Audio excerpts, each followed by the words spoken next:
Yes, we're all a blessing. Bakit pa ulo mo, Hil? Isa, kaya ko. Trained ako sa Barrio Fiesta. Cheers to the power of Woman to woman, I never had a problem with Ria. In fact, I was one of those who cheered for her in the past. Every girl's dream is to get married. Sa sobrang dream ko siya, we did it twice. Same place, same people, but different us. Sa episode ng Heart World, we are going to be talking about and featuring the very cheesy love story of Heart and Cheese.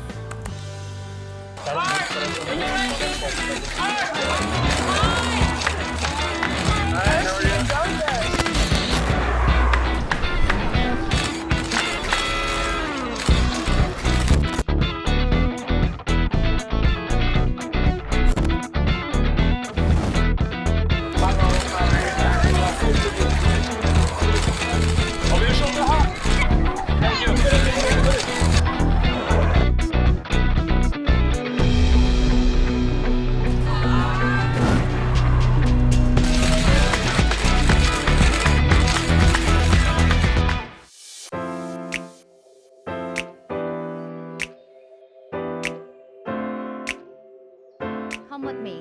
It rains, it pours, doesn't matter. If it rains, it would still be okay kasi it's the same as our love story. You know, dumating man ang bagyo, tinayuan namin yung problema, and we stood by each other.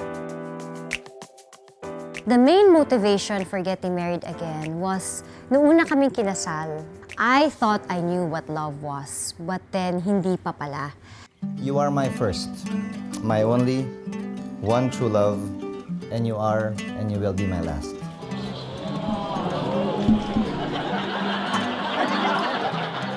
When we sat down again, actually he proposed to me. And when he proposed to me, right away I said, I don't want to plan just yet. I didn't feel yet it was the time to truly celebrate because I was really going through a tough time. Nung time na yun, nag-usap kami, ang dami ko pang uncertainties. And ang gulo-gulo ng utak ko nun. For me, I wanted to feel love, not just know it, not just see it on paper. It was like a year, a good year. Then I started to, okay, I'm ready. It took like a good year to plan it out. But it really truly mattered to me around 9 months ago. It took 3 months, 2 months before I said, okay, let's get married talaga.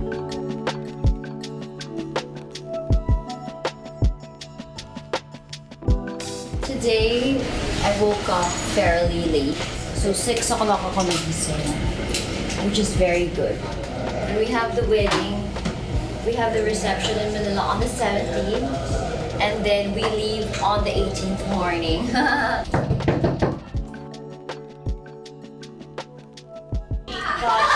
I'm sorry I'm so late, guys. You know, hindi ako ginising kasi ng ano ko. Beer ready na ako. Mga away niya to eh. Si Andrew, nakita ko yung mga Bulungan na bulungan. Tagal ng bulungan. Nangangalay na ako sa labas eh. Bulungan eh. Well, I wanted it to make a big fuss about it kasi maganda yung gown ko.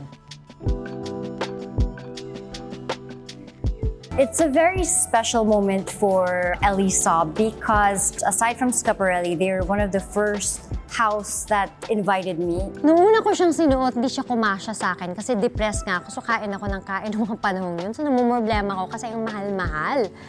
But it felt good because it wasn't white, it was tainted white. And that was exactly how I felt about myself. This dress didn't have the hood. I wanted the hood. They also made my shoes to perfectly match the dress. And of course, they gifted me the bouquet. The first bouquet I had, which is also by Badang, was the same flowers that Grace Kelly used for her wedding, but I wasn't able to dry it and I don't know where it is. I was so sad about this, and now this one, it's forever gonna be with me and forever beautiful. This was just kind of fitting and perfect for a second wedding. Beautiful. Thank you so much. Most welcome. Okay, finish. Voilà. Finish. C'est bon? C'est bon. plus the fact that actually Cheese was there with me when I fitted the gown. Thank you so much. Thank you. Good luck. Good luck. Congratulations. Oh, thank you. Thank you so much. He was taking my photos and happy kami. Happy kami. Pareho kaming nasa cloud 9. Talagang may reason din talaga for everything. I think she's more comfortable in who and what she is and what she has become. In a way, exudes a sense of confidence and security in a good way, not in an arrogant, bad way. And that's important.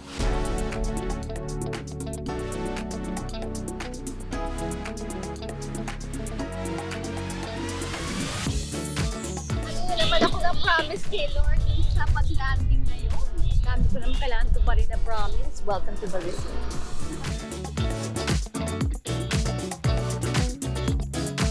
I think my mom has finally arrived. She made it on time after 9 years being late. She's here. My dad's in the States because he got sick, so he's relaxing. So, yan na natin siya. Basta ang importante, okay ng lahat. Ito na ang ating aligaga na groom. How do you feel right now? How do you feel right now? Yung sa kanya logistics, yung mga kailangan utakan talaga ng mga bagay na hindi ko na kayang isipin. Okay naman, maraming naboballjack. Pero kasama yun ng pagpaplano, kasama yun ng pag-implement. But so far, so good. Minor problem. Patay ka na naman. Wala na tayong magagawa, masyado mataas yan eh. Kahit yung bumbilya dun sa taas ng dingding siya, habang nagpipictorial ako, siya nag-aayos ng mga bumbilya. Nakita ko yung itsura mo. Ayan yung square mo, kita-kita oh. No-brainer. Basta ako ganda lang yung ambag ko dito. Alam niya naman yun eh. Alam niya na yung kailangan niya gawin. Ay, hindi ako na-stress kasi si Cheese talaga yung nag-plan. Siya naman talaga yung mahilig sa ganun. Ang prepare ko lang talaga yung isip at puso ko. Because I had so much to say, yet so little time during our vows. And I really wanted to make sure na masabi ko lahat yun para kay Cheese kasi he really deserved that. The day before my birthday, so we're not allowed to celebrate 9. So we're just gonna go back to 38. 15 kami kinasal, birthday ni Heart 14. Valentine's Day 14. Akala ko nakakatipid ako dahil akala ko mas mura ang bulaklak ng 15. Actually, you chose the date. I don't know. I think there was more like it was organized in my head that I would celebrate, and then the day after I turned 30, I would get married. That was it. And plus, the wedding venue wasn't ready to on the 14th. That's why it became 15. But at the end of the day, the date doesn't really matter for me as long as we get the deed done. Here are the newlyweds and our late. 6, 5, 4, 3, 2, 1.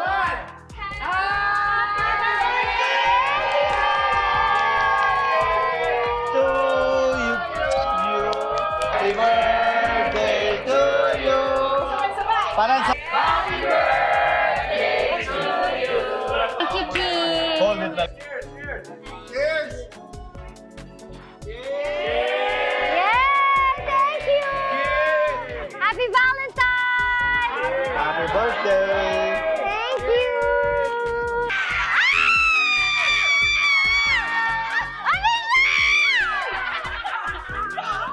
Isa lang, wala nang iba? Jeff?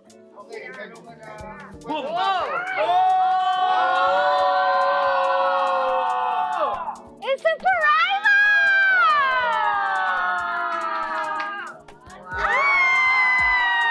Ganda! Something blue! Yeah! Ganda! How? Ang ganda! Ang ganda! I love it because he never does this. So it's really over and beyond surprising that he would give me something like that. And I always wanted a Paraiba.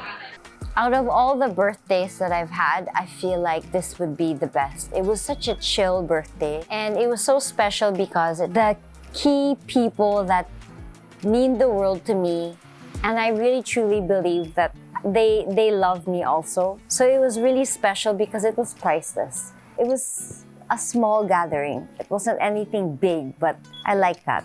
Good evening to everyone. We just want to say thank you so much for joining us tonight.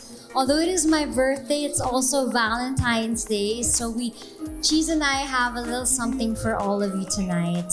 Enjoy the dinner and happy Valentine's Day.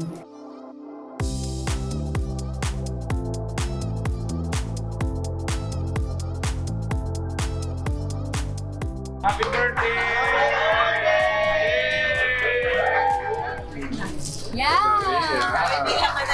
Flower lang.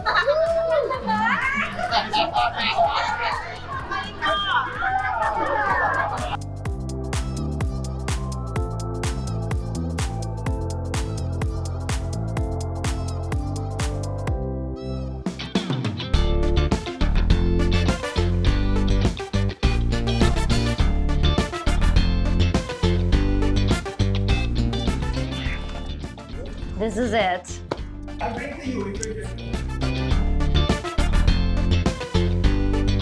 Ang mga kuha niyong video, tingin niyo ba kinabahan ka na ng minsan, kakabahan ka pa uli?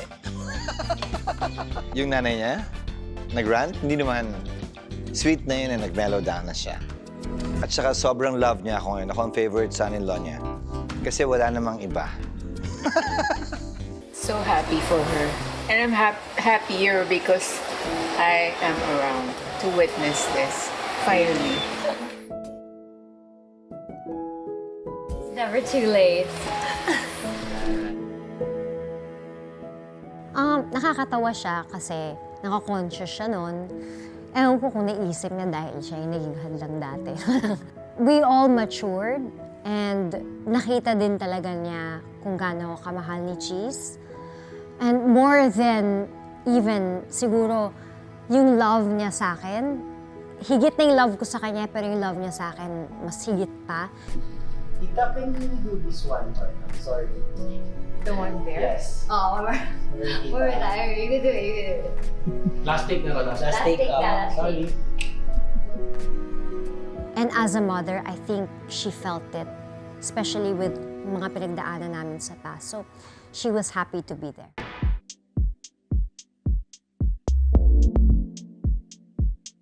Alam mo kung anong cure sa stress? Maniwala at manalig ka lang. Na lahat ng mangyayari, planado na ng Diyos at kahit hindi mo man gusto yung kasalukuyan nangyayari sa dulo, maganda pa rin yan. So ba't ka mag-worry?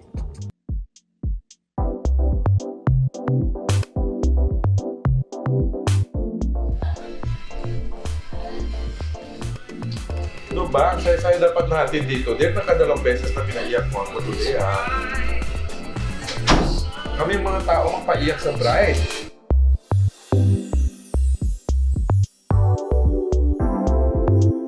Siguro, syempre, yung original na team. Yung barkada ko, sila Albert, si Isa, na imagine mo, nandun siya sa first wedding and then lumipas ang how many years, she was back again. Parang tinanggal yung mga kailangan tanggalin. Parang nagkaroon kami ng pruning, lahat kami. And then pumorfect siya. Si Mark Bautista, nandoon din. Na si Mark Bautista, para sa mga hindi nakakaalam, kami lagi nagkakwentuhan dati sa mga mall show pag nag-out of town kami. Kasi lahat ng mga naging past ko, alam niya. So parang nung nagkatinginan kayo, parang ganyan. Juan Sarte also, yung dati kong, one of my first makeup artists was there. I needed him to be there kasi during my tough moments, isa siya sa mga sumulo din sa akin aside from the team I have now. So, basta, it was just all meaningful. 9 years. 9 years felt like 20. But today it feels like 1.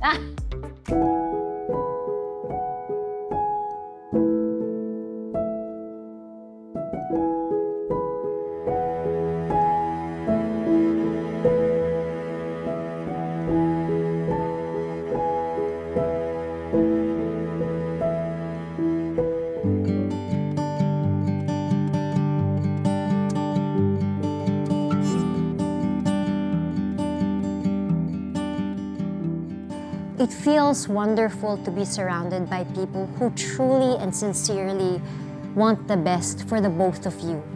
They were all our friends, even if they started out as not my friend or Jesus' friend, because they knew us together and separately, and they wished us the best.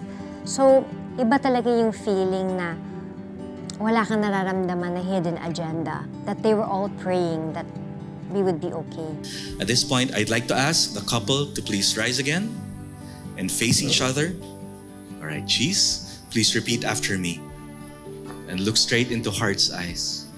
Heart, knowing that it is God's will. Knowing that it is God's will, For me to be married to you and looking to His grace I make a commitment to you today. in the presence of our Lord And before all these witnesses, to love you with an unconditional love. to be your wife and helper. I commit to love you And submit to you. and submit to you. And submit to you more. And submit to you more. I commit to be forgiving always. I will be faithful to you, pursuing you, never leaving you, nor forsaking you. I will live with you. But will inspire you And encourage you all my life. and encourage you all my life in the good work that God is doing in and through your life For you and our children. for our family.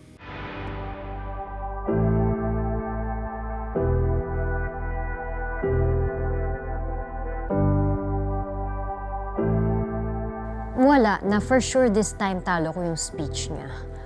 Because talaga nung una, parang looking back, I had a nice vow pero hindi pa buo yung pagkatao nun eh. Yung pagkatao ko nun. And this time, I will be able to express kung anong gusto ko talagang sabihin sa kanya fully. And I knew he would appreciate it. Okay, at this point, the couple would like to exchange personal vows they prepared for each other. Not very long ago, I had the most horrible dream. I had dreamt that there were a group of thieves. Each had brought their set of own precise skills and had successfully stolen my heart, massacred and chopped up the most precious piece of me, and scattered it all over. As I woke up in pure panic, knowing how imminent it was not to be fearful, confused and enraged, gasping for air, I was left with only one thought lingering my mind. Where can I find the one thing I valued the most? My heart went missing. The heart that contained most valuable memories from the deepest, darkest secrets, the whole universe with endless rooms filled with laughter and archives of the most saddest poems I've ever written, but was never meant to be read out loud. Songs for angels, soul-bounded lyrics from diaries of my childhood. How can I find my heart once more? I had a feeling of anger and resentment, but there was still an inkling of hope. Hope and faith was the reason I awoke. I was alive, but I never felt so alone. I knew one thing, that what the devil used for evil, God will use for good. Getting married again, second time around, we're even now.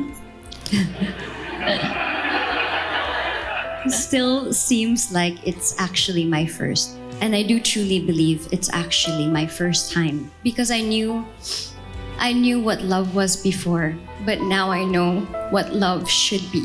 I thank you for being the perfect example of what a husband should be. Yes, you are not perfect. You're not perfect. Ako lagi yung parang mali, pero I'll just put that out there. But you are close to it.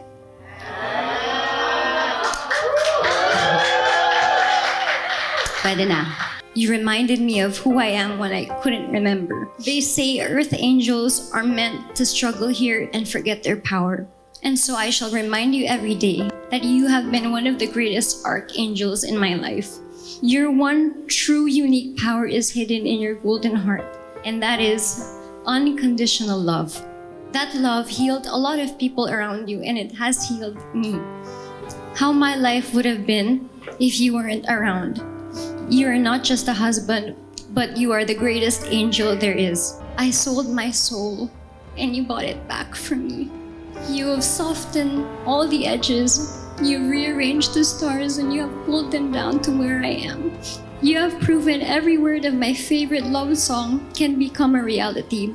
And just like what I said before, I will love you and I will always love you with all my heart. In 2015, when we got married, I said, I will love you and you only as I grow older.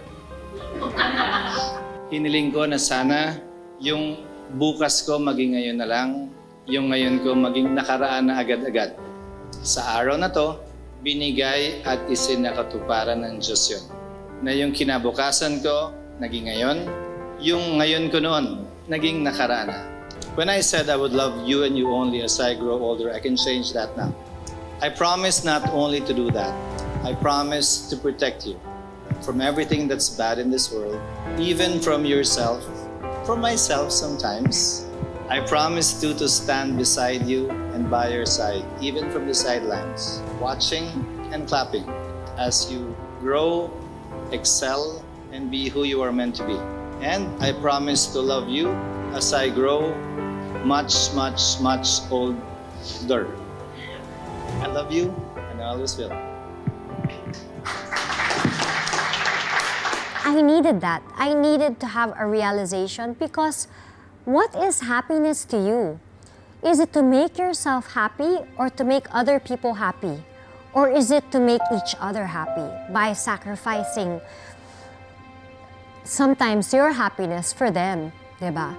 So, and for me, parang, kumbaga si Cheese kasi alam ko tama siya eh. Alam ko naman tama siya eh. And so, I don't care kahit anong i-promise sa akin ng kahit sino man yan. He forgave me before I forgave myself. He reminded me every day who I truly am.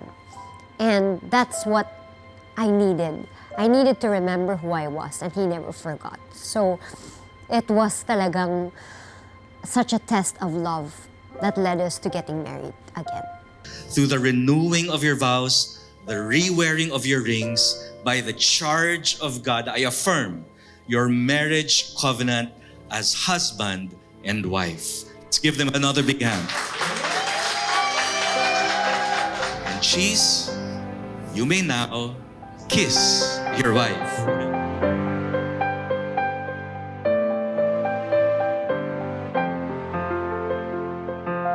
Mabuhay ang muling kinasal.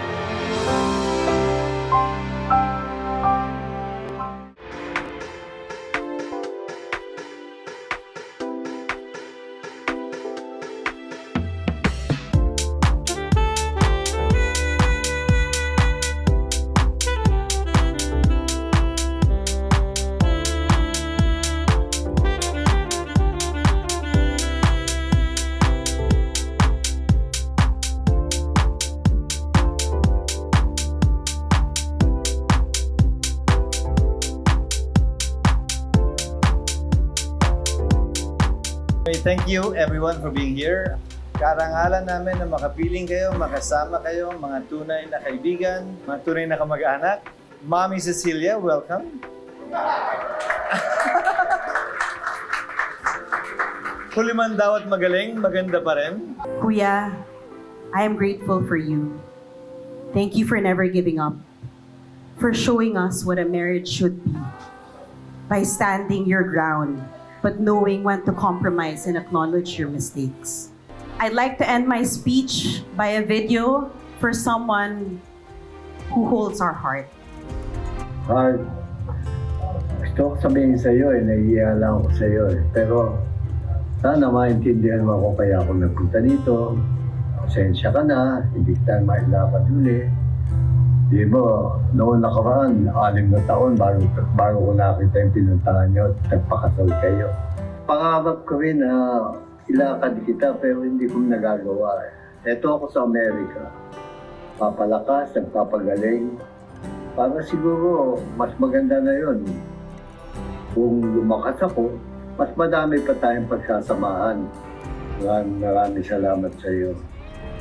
At congratulations na pala sa inyong dalawang wedding niyo uli. Maging magsama kayo habang buhay. The past years may have brought you mixture of ups and downs, but most of all, this made you stronger and more in love with each other. Lastly, I wish you a long-lasting love to bring you to eternity. Love you both. Heavenly Father, as we gather here today in joy of this celebration, we thank you for the love and blessings you have given us.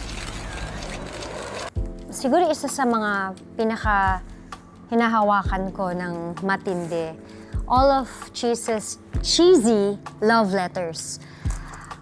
Not a single, ay nakalimutan ko mag-love letter sa kanya ng birthday niya. Kasabi ko na, not a single birthday, not a single momentous event, not even a mundane na pangyayari, or parang unusual day lumipas na hindi niya ako binigyan ng letter, ng love letter na napaka-special because when I look back and I read these letters, isa lang yung nararamdaman ko at isa lang yung confirmation ko na lahat ng sinabi niya sa mga letters niya, ginawa niya, at lahat ng pinangako niya, tinupad niya, and even more.